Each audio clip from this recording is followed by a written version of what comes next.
Hello everyone. Today's topic is about the state space model.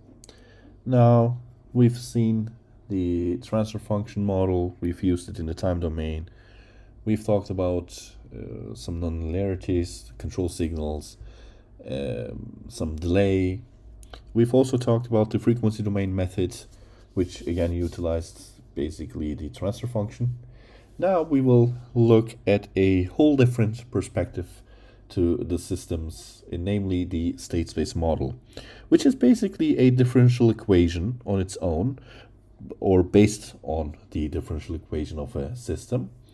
But in this case, we are looking at a first order differential equation and we are looking at a matrix form. Because instead of having a high order differential equation, what we do is we convert each step into each derivative into a new equation so that we have only first order differential equations, but then we have to have more and more equations. So n order differential equations are converted into n amount of first order differential equations. And when we use the matrix form, that is x dot equals ax plus bu and y is equal to cx plus du, then we call this thing a state space model. Of course, we need to first get around with this state space model, and then we also have a different control strategy that is solely based on the state space model itself, which is called the state feedback controller. And this is a much more advanced topic, therefore we left it to basically the last lesson here. So yeah, let's dive into it. Now, first of all, we have to introduce ourselves to the matrices that are used in the equation or in the model x dot equals ax plus bu and y equals cx plus du. Now, A is the matrix between x dot and x, which is basically the system matrix. B is the matrix between x dot and u, which is the input matrix. So using A and B, you can define a system. And when you're going to talk about output, then you're talking about basically cx plus du, where c is the output matrix and d is basically the direct coupling term, which is between u and y. That's the reason why it's called direct coupling. Yeah. First of all, what we need to look at is how can we convert this back to a transfer function, because we're quite familiar with the transfer functions. So let's see how we do that. Now, I have noted the matrices down here, and my model is going to be dx over dt equals ax plus bu and y equals cx plus du. Now, since this is a differential equation, but in a matrix form, and since we need to transition into the Laplace domain, what we can do is we can just basically convert this derivative into the Laplace domain, where it is basically s times x. And since the notation in Laplace domain uses capital letters, let's just fix that too.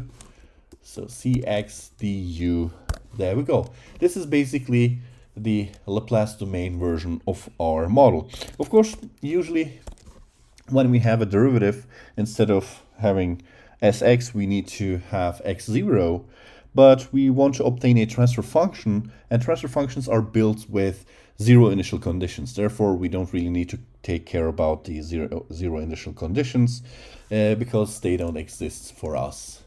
So we will just get rid of them, and this will be basically the model here. Now, of course, I call this Sx, but mathematically, to be correct, we need to add a identity matrix there, because all that it is basically an identity matrix with the scaling s. So if we are talking about s times x, really what we mean is this basically 2 by 2 matrix times x, because 2 by 2 times 2 by 1 will give us 2 by 1, and the right hand side should be 2 by 1 because a is 2 by 2, 2 by 1, so this gives us 2 by 1. U is just a scalar, so 1 by 1. B is 2 by 1, so you can see that the size should hold. You can inspect the sizes of A, B, C, D by just counting how many inputs the system has, how many output it has, and then the order of the differential equation, or the polynomial, the characteristic polynomial, or the order of the system. Because that will tell you what the sizes of x, u, and y should be, and then you can just work your way out in terms of matrix multiplicability, basically, to come up with the sizes here. But A is a square matrix, because it maps the derivative to the vector itself. So we have x here. So that's the reason why we should call this SIX instead of directly SX, because that's not possible. S is a scalar. We cannot multiply this with n by 1. Whereas if we have n by n, we can multiply it by n by 1, which should give us n by 1. So it is fairly easy when you know the model itself and when you manipulate this stuff. It's fairly easy to convert the state space model into the Laplace domain, because it's just replacing the derivative by s, and that's it. Of course, this is not all of it. If you want to obtain the transfer function, you have to eliminate x, because that's not something that we define in the transfer function domain, because that's the internal signals of a system, basically. And the only thing that we need is input and output relation, which is called the transfer function. Therefore, I moved ax to the left-hand side, and then I can just factor out x here. And there we go. We have our first equation here, which looks something that is promising. Of course, since this is a matrix, I'm going to multiply with the inverse from the left. The ordering here is quite important, because otherwise you will not be able to multiply them. So you should be careful about that. But once we do that, we get rid of basically si minus a. And if we divide by u, just to get a transfer function, we can do it like this. Or we can leave it here and utilize our second equation, which conveniently has the x term. And I know what the x term should be if I want to eliminate that. So this is basically the way we can define, or the way we can work our way out. And when we want to define this as a transfer function, we have to divide it by u here, which is quite convenient in this case. And you can see it is basically the transfer function, because we've eliminated the internal signals, the state variable x, and we have now the input-output relation as a fraction of polynomials in the S domain, which is called the transfer function. And it goes like this: C, which is the output matrix, times Si minus A inverse times B plus D. D is a direct coupling term, and you can see that this expression reflects that fact. You can see it's between U and Y, so it's quite direct in my opinion. And you can see that the C times B and then this Si minus A is kind of creating your transfer function, and D is just a direct coupling term. Now, at this point, I can tell you that if you, for example, change the coefficients of C and B, or basically the multiplication of C and B, so that their multiplication is constant, you could actually come up with infinite amount of state space realizations which will convert to the same transfer function, or which are basically sharing the transfer function. So in that sense, it's important to note that there might be infinitely different state space models, ABCD matrices, but there are only unique transfer functions. So this, for example, if this maps to a transfer function, that transfer function is unique. But a state space model of a transfer function, that is infinite the amount of possible. So you can have infinitely different models that will basically represent the same transfer function, which is a bit dangerous. It is nice to have the same input-output relation, but we have to know that basically the state space model can be anything. So that's quite dangerous, and keep that in mind. So, but that's not the topic now. Let's see, or let's quickly repeat what we've done here. We have dx dt ax plus bu, and then y is equal to cx plus du. This is basically the dynamic equation. This is the static equation, because this doesn't have any derivative integral or anything like that. It's just a static relation. So therefore we focused on the dynamic equation. We basically try to eliminate x, therefore we have to solve this for x, or the relation between x and u, and we've worked this out, and then we've replaced this, or we've substituted this into the static equation, and it directly pops out the transfer function and that's basically it. Now,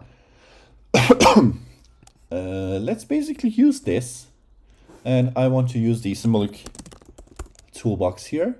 Let me directly calculate what the transfer function looks like. Now c times, instead of that, I'm going to use the inverse function here. Eliminate that. And of course, this is the identity matrix if we are using MATLAB. And I know that it should be a 2 by 2 because A is 2 by 2. And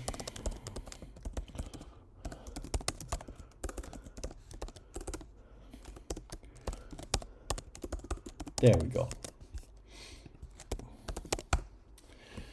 Now, interestingly, the result looks like a first order system because it's just a pure integrator with gain 2, and that's basically it. But this was not my expectation because we have a 2 by 2 matrix here. So it should be the order of the differential equation, which also would be the order of the transfer function. So something is going on here. And yeah, this was the danger that I talked about a while ago, because yeah, not every transfer function can be represented uniquely by a state space model, and this is one of those interesting examples. If you want to investigate even further, what we can do is we can try to ask MATLAB what it would give us in terms of the transfer function. Now, instead of TF, what you can use is SS, which stands for state space. And if you run this, you will get the state space model. So we are able to define state space models, which is quite nice. And then we can cast it into a transfer function, which is also interesting and nice in my opinion. Now, if you do that, interestingly, this pops up a second order transfer function, in contrary what we've obtained before. So what is going on? Because one of them looks like a second order transfer function, but we have a first order transfer function. So which one is correct or which one is lying? Now, to investigate further, we could look at the poles and zeros of the system. And then it becomes clear that if we have, for example, this 2 by 2 ABCD set of matrices for this system, there is a pole zero cancellation, and that's the reason why we got basically a first order system out of it, because if we cancel them out, it's basically going to reduce down to a first order system. Now, this is why it is basically dangerous and important to grasp the fact that, well, if you have ABCD, this is not unique. You have to work your way out to the transfer function if you're looking for something that is unique. And you can come up with various different ABCD combinations, and you can see it doesn't have to be a first order one. It could be a second order one. And in this sense, you could also build a state space model of order 5 and so on and so forth. So this is not unique and it's important. Now, if you remember from the previous sessions, you would recognize that if we have a pole zero cancellation, MATLAB most of the time doesn't carry out the operation. And if we want to force it, what we do is we use minreal here. So minreal, and then we use this here. And if we do that, you can see now we're talking the same language. Now, well, what is minimum realization?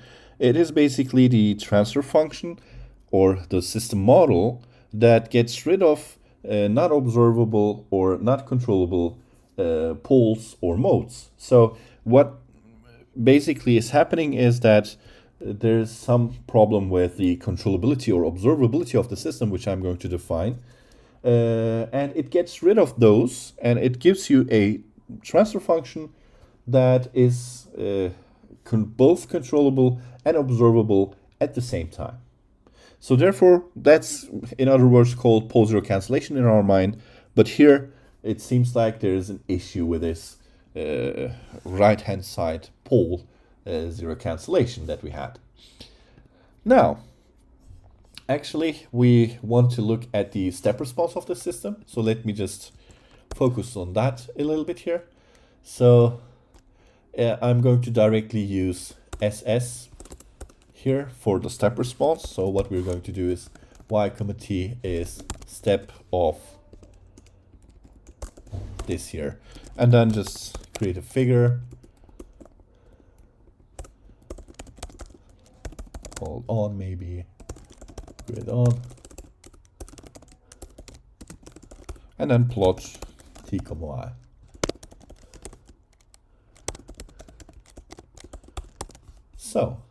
So it's possible to use directly with the step function or LSUM functions. Most of them are compatible. And you can see this is basically a pure integrator. We have a ramp response, and the gain is 2 because the slope is 2 here. So nice. But this is not the whole story, because we have some signals called the state variables, which are designated with x. And in this case, we should have x1 and x2 because this is a second order system. And each time we need a derivative, we're just defining a new signal here. So we should have something like x1 and x2. So what if I want to obtain that and plot them? Well, it's possible too, but then I have to get rid of the CD matrices, which are basically the output equation or the static equation that we had, and I have to redefine it myself, because the static equation is to just create the output out of the signals that are available to us. We have x1, we have x2, and we have u, which is the input itself too. So I can combine these three signals into an output, and that's basically what C and D is used for. Now, the system may have naturally a CD matrix, that's okay, but if I'm interested in the internals, I can just come up with my own one. Namely, I can just use an identity matrix, so identity 2 here. So I'm defining two outputs now, and it should be y equals x1 and y equals x2. So therefore, I am going to give 0 in terms of direct coupling, but I cannot do it like 0 like this. I have to have the same amount of rows because I have two outputs, and each output will have a direct coupling term 0. Since we have two of them, we should define it 0, 0, or 0s 2 by 1. If I do this and I rename it to x, this is just for compatibility, we don't really have that. We can see now we have basically two different signals or outputs. In this case, I can still recognize that the blue one was exactly the same because that's the output that we've observed before. But we can see that there's a red one now. This is x2, and it should tend to infinity because that is a right half plane pole. Yeah, but you can see if I'm going to build up the output back again, if I want to reconstruct that, I'm going to take just the blue one times 1 and 0 times the red one and 0 times the input itself. So I can just safely look at x1, and that's going to be my output. But you can see the model has more signals, internals, than only just an output. So in that term, state space has more information about the system than a transfer function. So that's also important to note at this point. Now,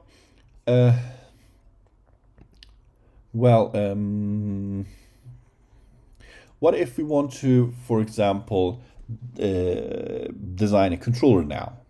What about that? First of all, we will have two basic different feedbacks now, because the classical one looks a bit different than which we are going to define in a moment. Now we have, let's say, a p-type controller, the system itself. This is the classical feedback that we use all of the time, which we are familiar with. So we have our error signal here, then we will have the control signal, and then the output, and that's it.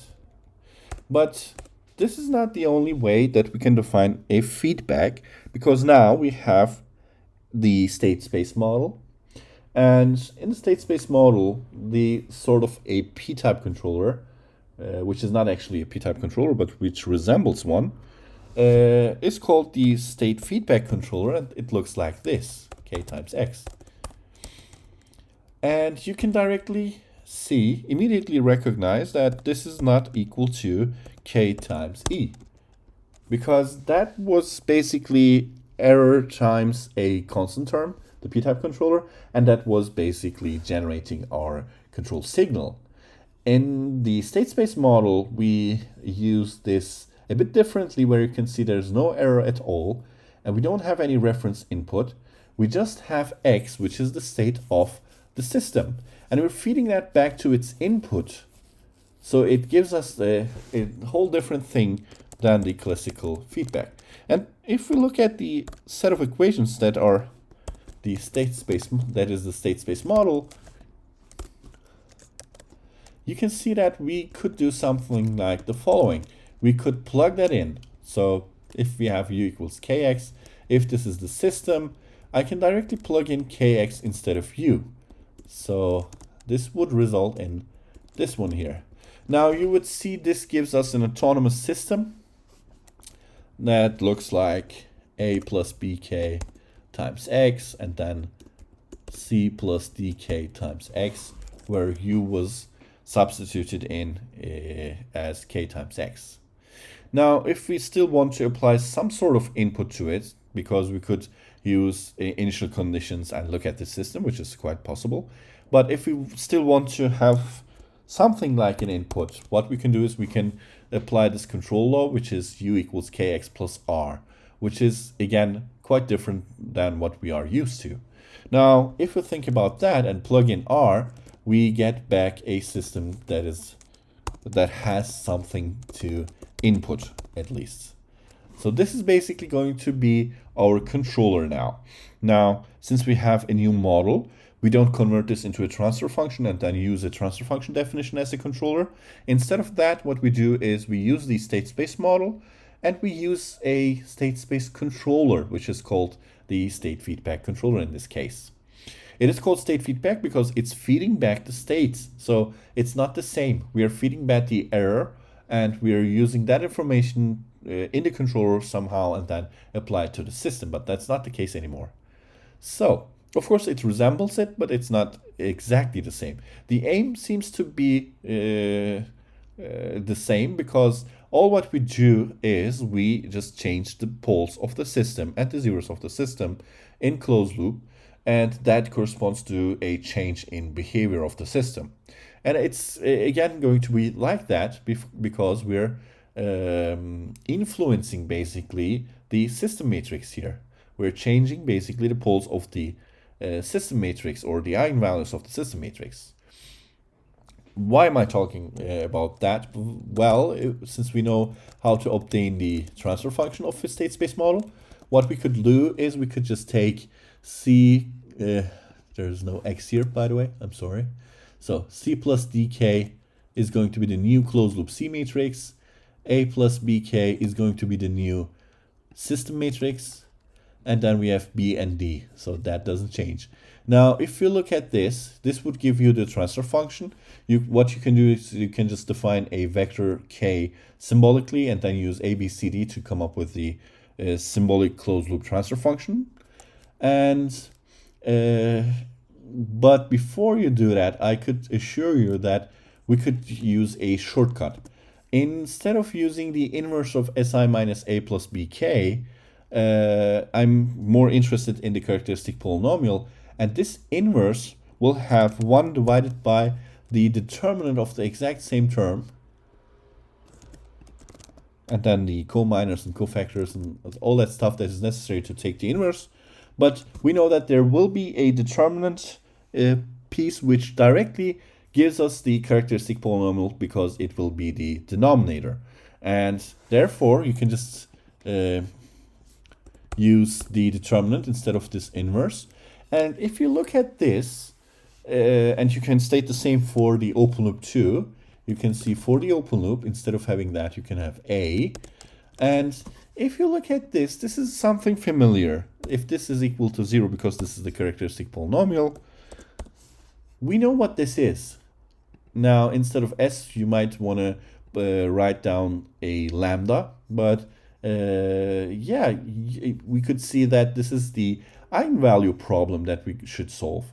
And yeah, we can directly calculate that in MATLAB using eiga, but we have to actually go through this if we are in an exam like S1 and S2, and then actually for S1 we would need to solve this, and it would give us one eigenvalue, and then we would plug in S2 and try it for a second time to obtain another eigenvalue. You can also calculate the eigenvectors, of course.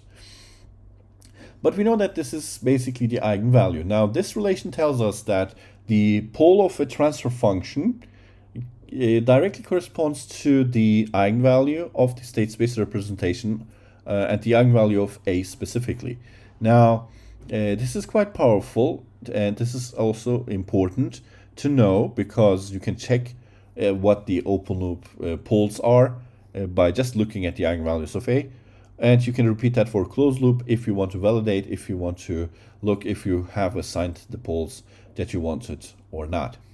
So yeah, therefore the eigenvalues of A plus BK are also going to show us, or is also going to show us, what the closed loop poles are going to be. Now, choosing K will change basically the eigenvalues, and that's called pole assignment, and we've done it all the way and quite numerous times, because this is basically another way of using PDS times PES. The coefficients of that should be equal to some sort of a polynomial which poles we have decided on, and that's basically called pole assignment. So all that PID design, PIPD design, PD design, any controller design was about pole assignment, and we can see that that's still the case here. We have a different model, a different approach, but we still are assigning poles. So that's important. Now, of course, what you could do is you could use all the knowledge that we had up to this point, namely the algebraic method, in order to come up with a state feedback controller.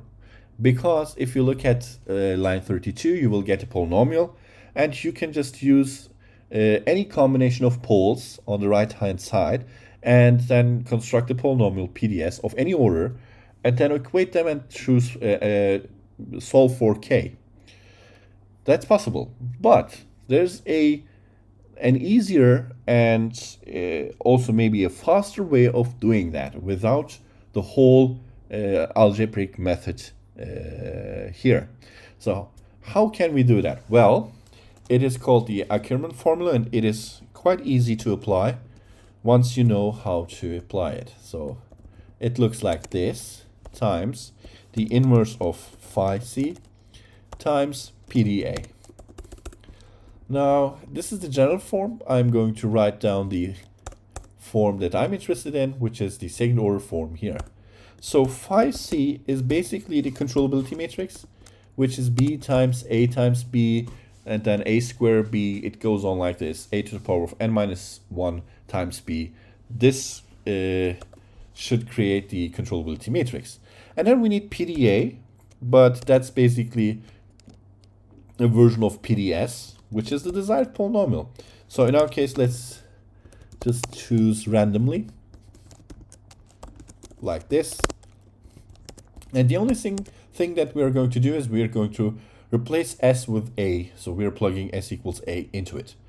But be aware of the fact that if you do directly substitution with the subs function or anything like that, you will do a fatal error, because what we really want to do is, let me write down the equation here.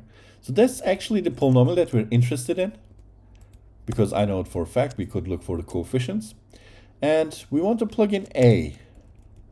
But at this point, mathematically, it's not possible to add a 2 by 2 matrix with a scalar, but in MATLAB it's possible. So if you substitute, it will carry out the job for this part here, and then it will add 2 to it element-wise, which will cause some issues and the fatal error that I was talking about. Instead of that, what we really mean mathematically is this one here.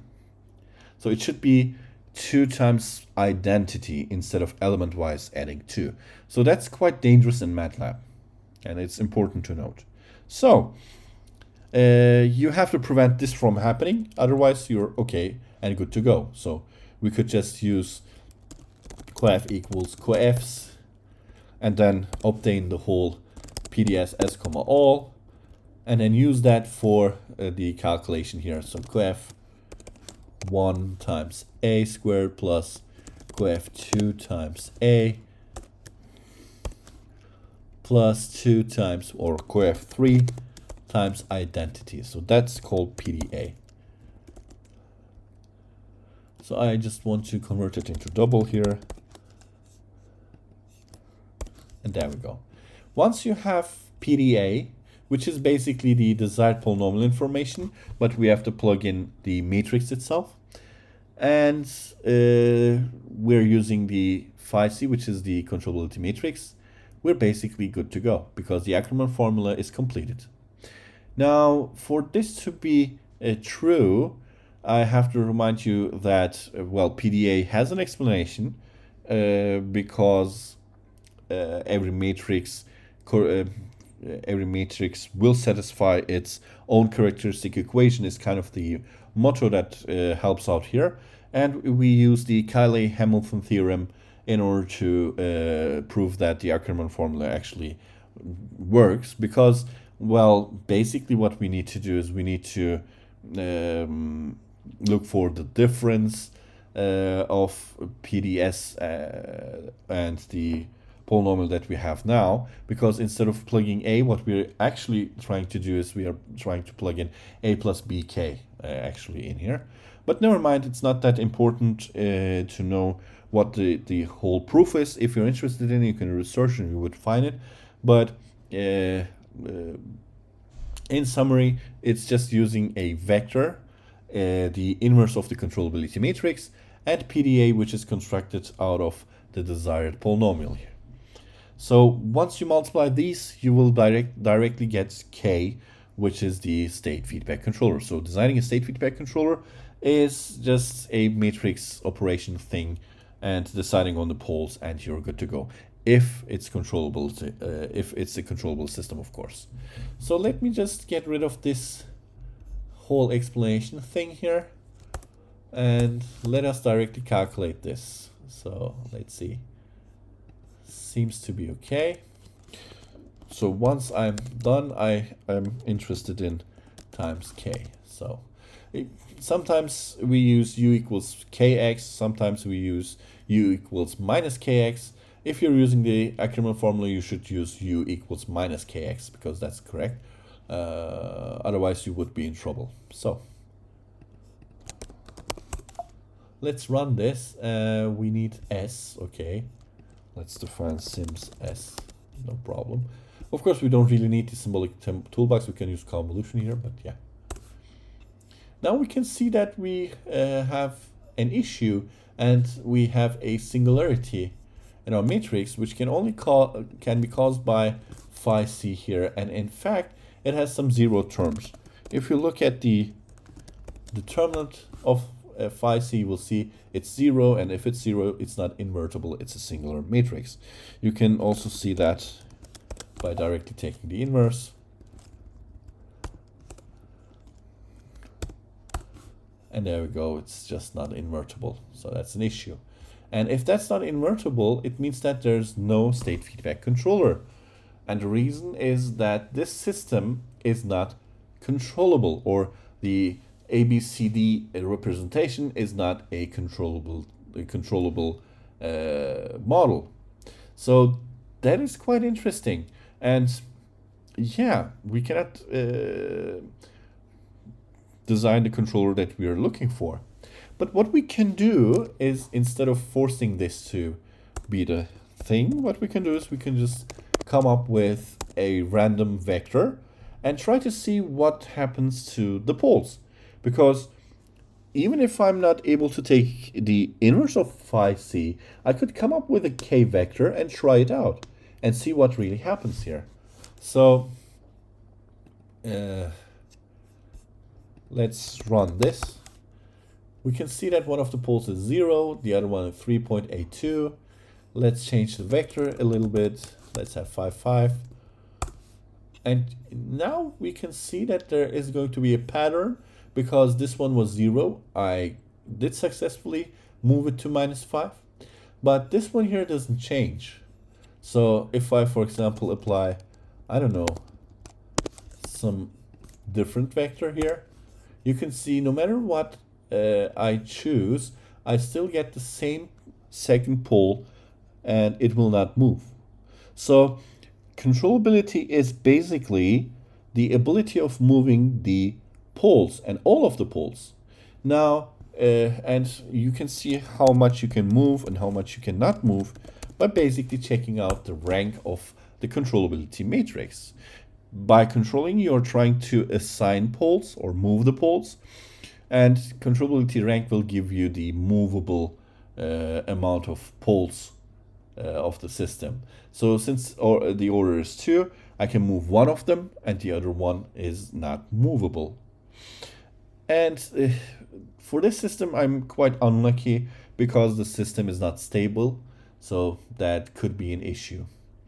But, well, I can just use any combination of a vector.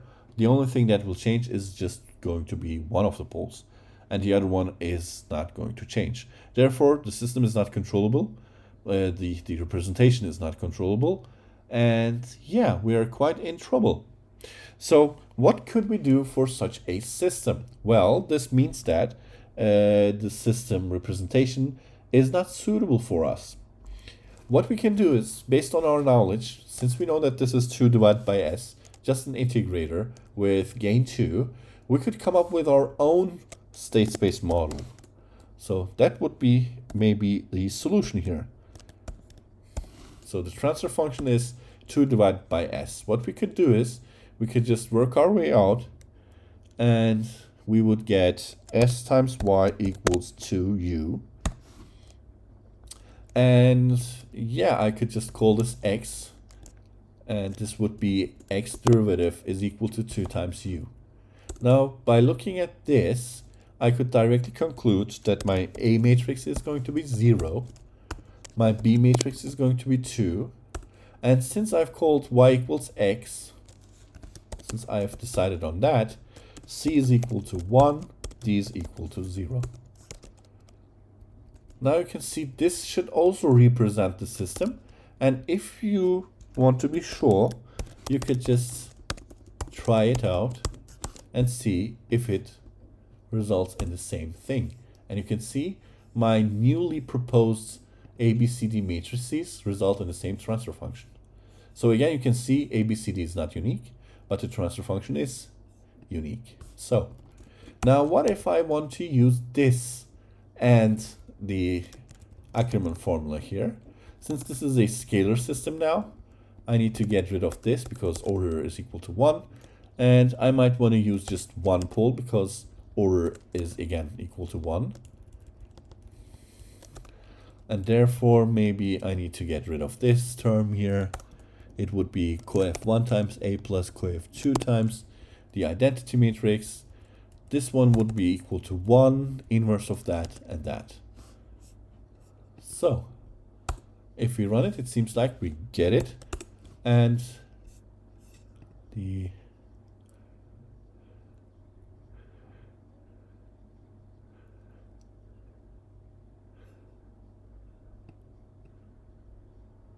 oh, this should be identity 1, not identity. You can see this is quite problematic in MATLAB because A is scalar, coefficient 1 is scalar, coef 2 is scalar, but if you suddenly forget to change this into a scalar, you still get a matrix because it supports element-wise operations out of the box, and that's troubling us for the state space calculations because mathematically that's not possible and that's not what we mean, but you can see MATLAB can confuse that. So if we look at that, Now we can see it's just a coefficient. Now this version of a state feedback controller can be called a p-type controller. So that's for one thing. And if you are interested in the closed loop, you can just again look for the closed loop, a minus b times k, b, c minus d times k, and then d. So this would tell us what the closed loop will be if we design this state feedback controller. And you can see we have the pole that is desired. I could change this to 4, for example, and this should change to 4, and you can see it does. So that's nice to notice here. Now what we've seen is that the system is not controllable. We have an uncontrollable mode, and we did get rid of that, as MinReal did get rid of it.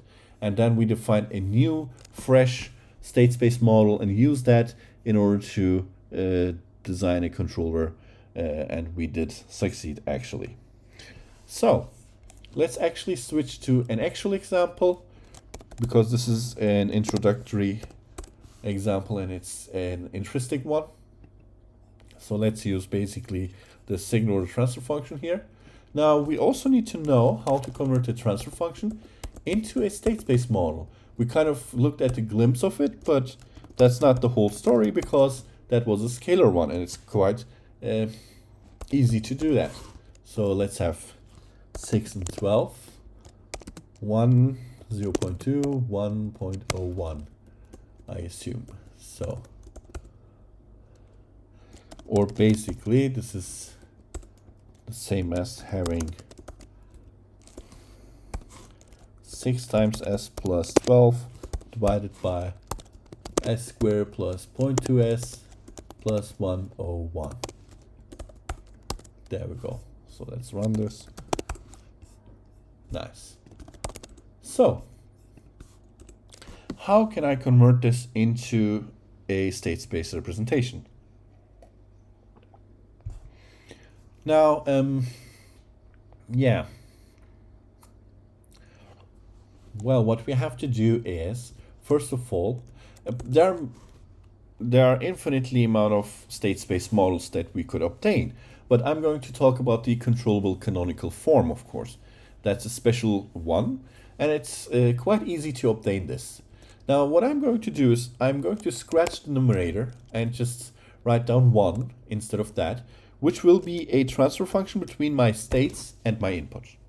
So that's important. That's the first step. Get rid of the numerator, focus on the denominator, and define this transfer function.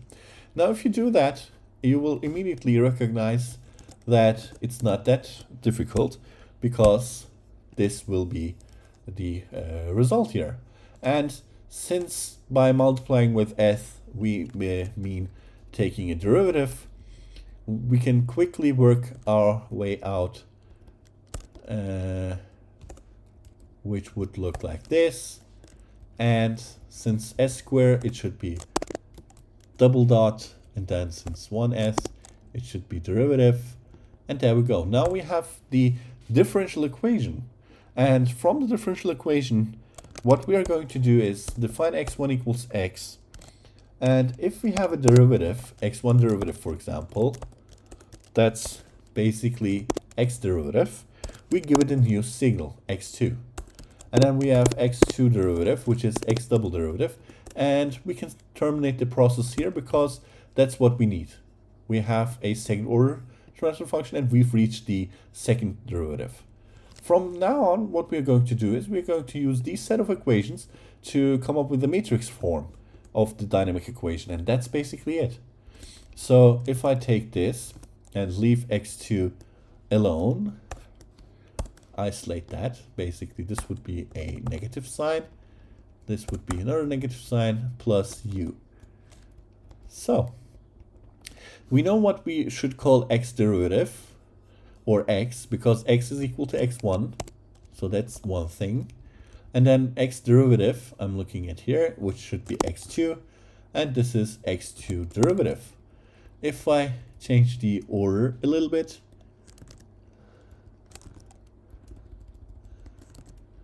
I get basically this one here, and then I can just take this equation here get rid of x, and there we go. We have two equations.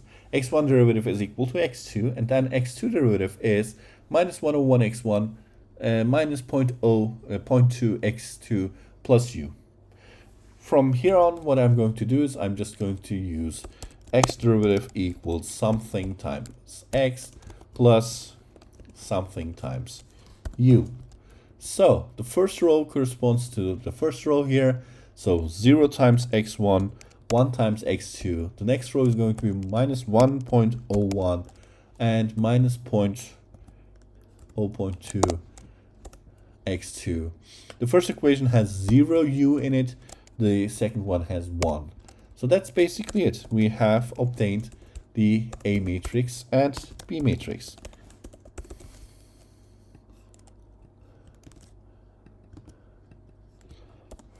There we go. Once you have obtained the dynamic equation, which is basically A and B in this case, it's quite easy to go back and look at the transfer function that is necessary. Now, the transfer function was yu, and we have basically this term here. Now, 1 over s squared plus 0.2s plus 101 is basically the transfer function that we have come up with, x over u. So this is the only relation that we need, and it's easy to see that this u term here can be getting rid of, and you will basically obtain 6 times s times x plus 12 times x. Now again, we know that s times x is going to be x derivative, so that's it, and x is equal to x1, x derivative is equal to x2. So, and if you reverse the order here, you will see 12 and 6 times x plus 0 times u is going to be the static equation, where I can see that c is equal to 12 and 6 and d is equal to 0. So these are basically the steps. You just get rid of the numerator, scratch that, and look for 1 over the denominator of the transfer function, come up with a and b. Before that, you're just going to transition into the differential equation. Using the differential equation, each time you have a new signal or a new derivative, define a new signal. x1 is x, x1 dot is x dot, which is x2, and x2 dot is basically x double dot. And this is all what we need in order to convert a differential equation into its matrix form. And that's exactly what we did. We just manipulated stuff here. And the same goes for here, because the numerator is necessary in order to get the whole transfer function here. When we add it back, we have a relation between y and x, and we can work our way out to obtain basically the transfer function in terms of the state space model. So A, B, C, D. And if you want to be sure that this is correct, what you can do is you can just use A, B, C, D in SS and convert that to TF in order to see if it's the same thing. And as you can see, we basically verified that. So now what would happen if we want to design a controller for this? So let me just plug that in. Let's assume we want to do that and that.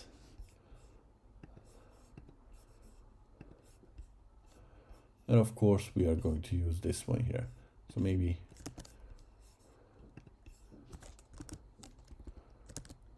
there we go. Now you can see, since we've used s plus 1 and s plus 2, the eigenvalue of the closed loop, or the closed loop poles, are exactly where we expected them to be. And we've seen that phi c is invertible because inverse of phi c is directly this here. And PDA is constructed accordingly, and we have our state feedback controller. Now, actually, what we still can do is we can come up with something that is special, And I'm going to use C here, like this, and then come up with a coefficient like 1 times that. So let's don't even write this down and see what happens here. This is basically the set of closed loop poles that we obtain, and this is the one that we've chosen here. So this is something special, and I want to come back to the discussion that using a p-type controller like this would be basically u equals k times e in the classical sense, and we could write down r minus y, and yeah, what we can do is we can just use k times r minus k times y equals this. And furthermore, we know that y is equal to c times x. So what I can do is I can just take this here times x. So if we are using a state feedback controller, we've talked about the fact that we use it like this. And maybe if we want to still have some inputs that's available to us, we might want to add that too. So if you compare this, you can see that this is kind of a reference, so we could just don't care about that. But we can see that this here looks like the state feedback controller. But of course, if you want to have the state feedback controller effect, you have to multiply each term with the p-type controller gain. So this is kind of the same as a p-type controller or a state feedback controller, because we've basically aligned our state feedback vector on the output vector, because the output is a combination of x1, x2 up to xn, and our controller is also the linear combination of the states. So the linear combination of the states can create the output. If you use the C matrix, if you use the controller matrix, you're creating a control signal out of the linear combination of the states. So if you align them, you don't have actually state feedback anymore. You call that output feedback. And it's quite important because the classical sense feedback structure is kind of an output feedback. And most of the time it's going to be use a dynamic output feedback. But here in state space, what we do is we just use the static states and we feed that back. There's no dynamicness in it, because the signals are dynamic, but their linear combination is just static. So that's quite different than doing this. Now, what does it correspond to is basically the question here. And if you align it to the output vector C, if there's a linear dependentness on K and C, then what you are looking at is basically the same as a p-type controller, because you will be restricted basically on this vector, which is also another restriction that we know from the root locus. You would be restricted on the root locus plot if you align your vector on top of the output vector. Your vector k should be aligned to the output vector. If that's the case, you are restricting yourself to the root locus, and other than that, you're free to assign the poles as you wish, because you're not limited anymore. You can just choose them independently. So the p-type controller is limited because it cannot choose the alignment of the vector freely. It has to stay on this output vector here. Now, on the other hand, if we have minus kx, this is basically k1 times k2 times x1 plus x2. So let me write it down like that. x1 plus k2 times x2. So this is basically our control signal. Now previously what we've done is we've said that x1 is equal to x, x1 derivative is x2, and that's x derivative here, and then we have x2 derivative. Now if you look at this, we can see that you are actually using kx, and x2 is x derivative. Now in that sense we have the proportional part, and we know that for this system y is equal to x. So we have kind of the proportional part of the output. And we also have the derivative of the output, which resembles the PD controller now. So you can see that the state feedback controller for a second order system or model has quite some familiarity to it, because it can be represented as a p-type controller. It could represent a PD controller in the feedback, and it's almost the same because it assigns the poles. It kind of adds a 0 to the system, or it has two independent coefficients that affect the system constant term and the polynomial's constant term and the S term, for example.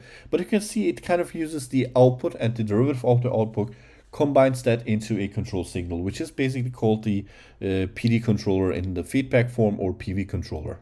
So it kind of is a p-type controller. If you align it on the output vector, it is a PD controller. If you use it like it is, if you of course use the canonical form that I've shown here. So it is interesting, but this is just for order 2. From when you, for example, take the order 3, it has then ky and then ky derivative and then ky second derivative. It kind of loses the context from that. But you can see that the state feedback controller is kind of a generalization of controllers here. And it is important to know this connection. So yeah. The system has to be controllable because the Ackermann formula has the controllability matrix inverse. And if that's not possible, you will not be able to assign all the poles freely. So it's quite a strong condition if you think about it, because we can place all the poles freely. But this has a downside, because you need all the states to be available, because you will take their linear combination. And it also means that we take more and more measurements. For the second order case, for example, you need the derivative and itself, so you have 2 measurements there. And if you have an nth order one, you will need n measurements of it. And we don't actually look at a reference tracking problem, because the state feedback controller doesn't include that.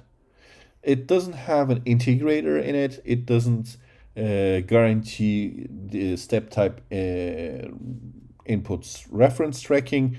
It's just for stability, and only for stability. But you can come up with intelligent stuff to overcome this issue. You can use state feedback controller for reference tracking and stuff like that, but that's kind of out of our scope. So if you're interested in it, it's quite easy. But yeah, it would be a bit confusing at this point of time. So yeah, so this measurement is actually an expensive thing if you have a high order system. If it's a scalar system, it's basically the same, so no problem there. If it's a second order system, it depends on the alignment of your k vector. If it's on the output, it's a p-type controller, that's no problem. Otherwise, it's a PD controller, it takes 2 measurements, and so on. When you have a high order system, this measurements thing can be troublesome, or practically it could be the case that the physical quantity could not be measured with a sensor due to some issues, practically, I don't know. So for that case, we have actually a solution, and well, that solution is called the observer. So let's look at the observer. The idea of an observer is quite strong in my opinion, because it utilizes such a powerful tool that you'll see in a moment. So practically we're talking about, again, c times x plus d times u. So this is our set of equations. This is our state space model. We want to measure all the states because we need them for the state feedback controller. What can we do? Well, we take a copy of it and we call it a new system. So this takes a bit of expensive approach because it copies the whole system, but that is necessary if you are looking at an observer, at least for a full order observer. Well, we take the copy of a system And we need also a slight feedback, y minus y bar.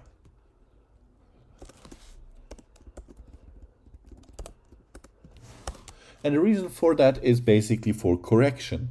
There could be noise, there could be disturbance, or there could be some initial conditions of the system.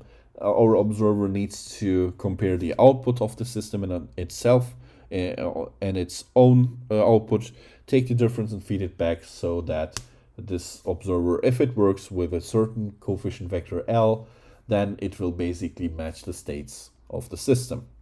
Now, the first state space model does exist in real life, so it's not a state space model actually, it's just the system itself, whatever the system is.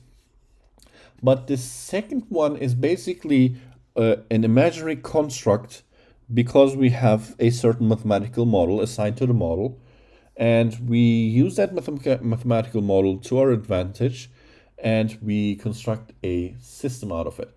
This could be also a digital code, a C code, for example. If you remember the anti-wind up week where we coded the whole thing, the control signal, all the simulation was basically done in discrete math using like C-like code or MATLAB code. So it's possible to realize this on a digital computer or on a single board with some low-level language. All that we need is the system input for measurement and the system output. If we do that, we will just create a copy of the system, take this certain feedback, and we're good to go. So how will we choose L? Because this is nice on paper, but we don't know how to choose L. We know what A, B, C, D is because that's the copy, but we don't know how to choose L and how it will affect the system. And how can we prove that this observer will basically match the states or give us the states of the system or an estimate of the system states? So we need to prove that, of course, and it starts like this, x minus x bar. So that's basically, this should tend to 0 when t tends to infinity, or it could be also maybe faster than that. So in order to prove this, we need to look at the derivative. That's not usually the case, but for this one, the proof starts with this derivative, and it makes its point onwards. So we will see why. So dx is basically the equation of the system, the dynamic equation of the system, and dx bar is basically this one here, like this. Now we know that this is cx plus du, and we know that this is cx bar minus du. And you can see that the b terms here vanish. There is a minus sign here actually. Minus that, minus that.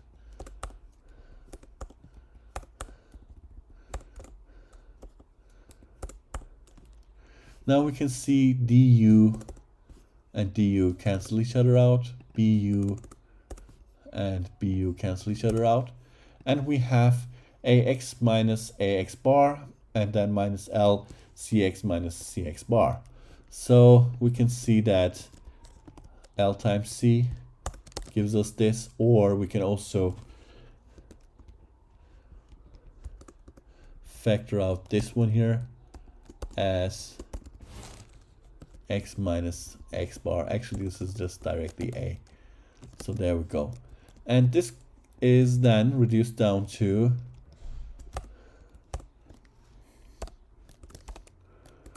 a minus L times c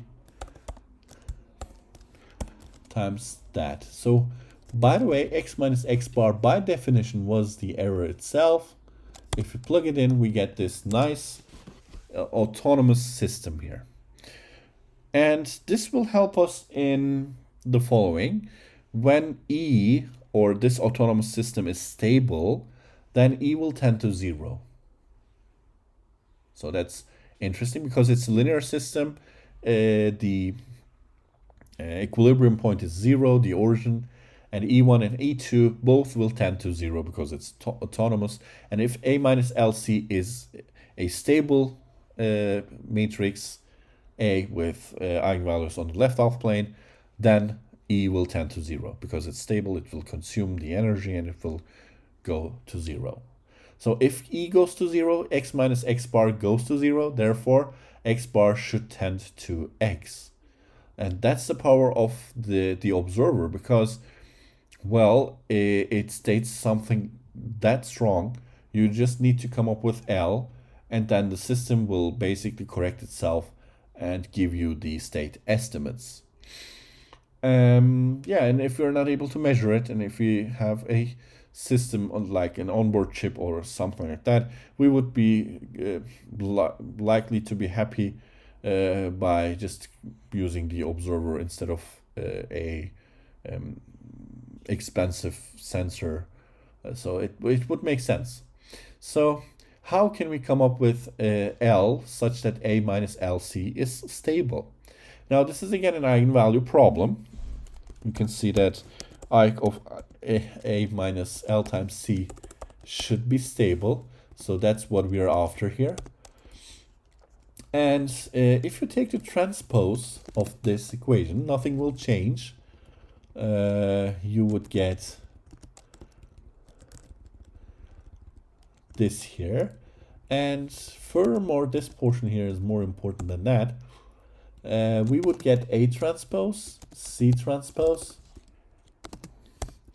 and L transpose.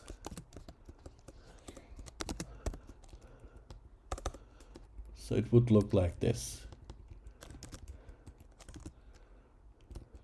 So again, we would be interested in the eigenvalue of this. It doesn't matter what it looks like.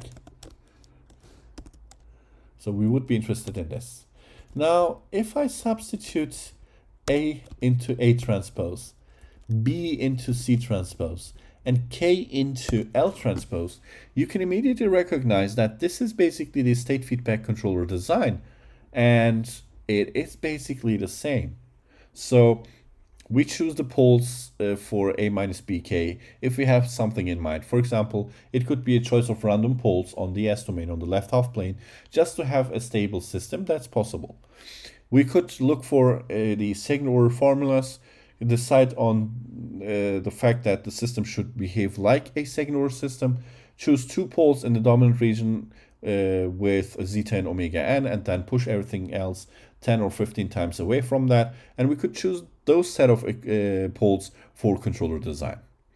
But if we are looking for an observer design, all that we care is probably speed, and I'm going to explain why, and the stability, and that's it. It should be on the left half plane, and that's actually enough for us. So A minus LC should be stable, and if we do it like this, we can come up with L.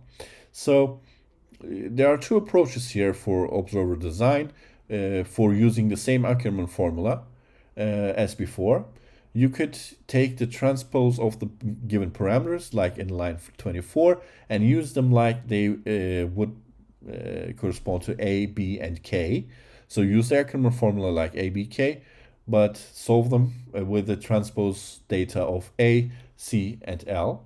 Or you could just take the transpose of the Ackermann formula itself, which will be then a whole different formula, the dual basically, and you can use that directly with the parameters A, C to obtain L.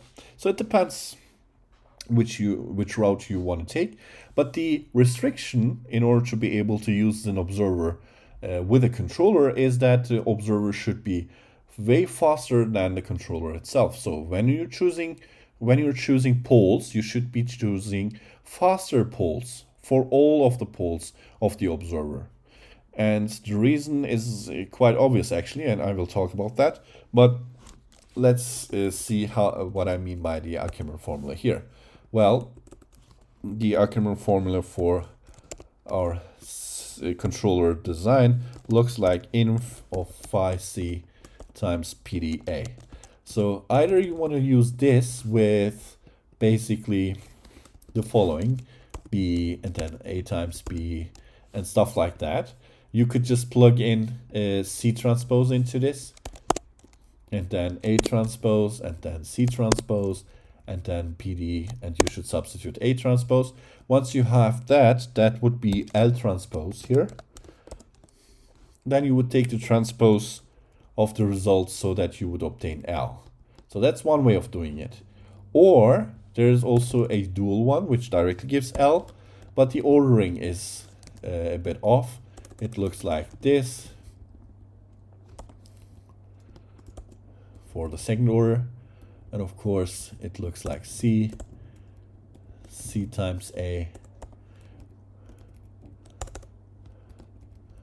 and then PDA. This is you should basically recognize this or pick this up because that should be available in your lecture notes.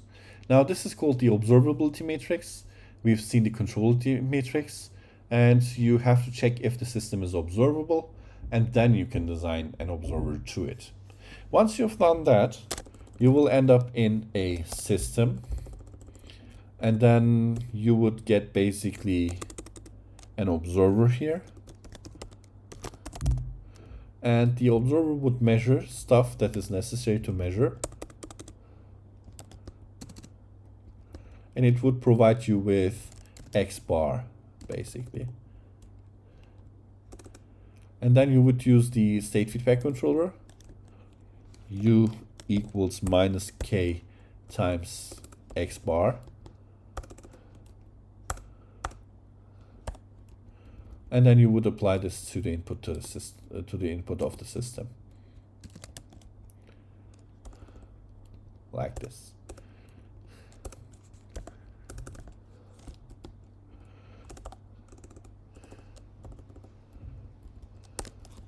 Now the interesting thing is that, of course, the observer should be faster than the closed loop that you aim for. Let's say the closed loop should have settling time 2 seconds. Maybe your observer would look like 0.2 seconds of settling time, because otherwise, when you reach the steady state, your observer will then actually match the system states, and you would use the incorrect data up to that point, but then you don't have time to react on it. So the observer should be maybe 10 times or 20, 50 times faster in terms of like settling time, because we should obtain the data as soon as possible, the actual state data, so that we feed back correct information back to the system. Otherwise, this wouldn't work that good. So you should be careful in choosing the poles of the observer faster than the poles that you aim for in the closed loop. So that's very important information at this point. So it's quite crucial. So yeah, and other than that, it's basically the same. You can just design a controller using the Ackermann formula. So let's check out the PDF to recap everything. Now, we've talked about the fact that we use C times Si minus A inverse times B plus D in order to calculate the system transfer function using a state space model. And you can see that here all the vectors are given, and when you do this, Si, it's just this one here minus the A matrix here. You take the inverse, and then we get basically the result here, where the pole zero cancellation is then done in order to get a first order system. And this is the step response, and it makes sense because of the slope. And yeah, if we want to check out the internals, which we did, you can see that there's another internal signal, but we don't really use that. So yeah. Now, what if we would choose a p-type controller, which is only a state feedback controller if we are talking about a scalar system? And we would end up in 2k and s plus 2k, and the interval is this. Now let's use basically the controllability matrix. This is the definition. And if you check the rank, you will see how many poles you can move. And since the order is 2, you have one pole that can be moved and another pole that is not possible to move. And since that's the case, we've reduced our model into a first order model, and we are using that basically now. And since it's scalar, we have p, we plug that in, the desired polynomial, the Ackermann formula, and it gives us basically directly the p-type controller. And for a first order closed loop, or for a first order system, we get basically the p controller itself. And this would be basically the only case where we correspond to the p controller. We actually have also designed a p-type controller for the new given system here, and here you can see the steps in converting a state space model into a transfer function into state space model, and you can see this is basically the result. Now, if we define basically the desired poles, we can just directly assign the closed loop poles. Yeah, you can see that this is basically a dual thing, because if we take the transpose, or if we use it with the transpose version, we will get basically the observer Ackermann formula. You can see we have quite some detail here. Yeah, here the duality here, a minus ba, does not really change if you take the transpose and call it like a and l and c, it doesn't really matter. So yeah, this is basically the version that I've talked about. You can see it's kind of resembles the same, but instead of using the controllability matrix, we are using the observability matrix, and then instead of having this coefficient term here, we have that at the end. That's basically it.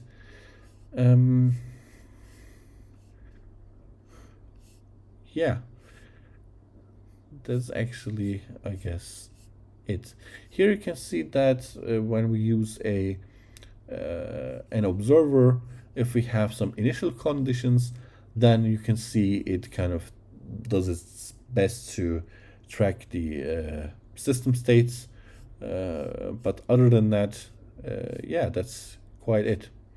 Now, of course, it's never sufficient to have a laboratory session because, well, we can touch base on most of the things just barely, and you have to repeat it yourself basically.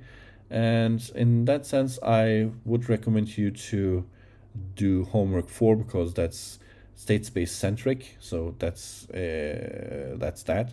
And when you try it yourself, it is more convincing and it makes more sense. So yeah, this is basically what we can do at this point. So yeah, hope that this helps, and see you.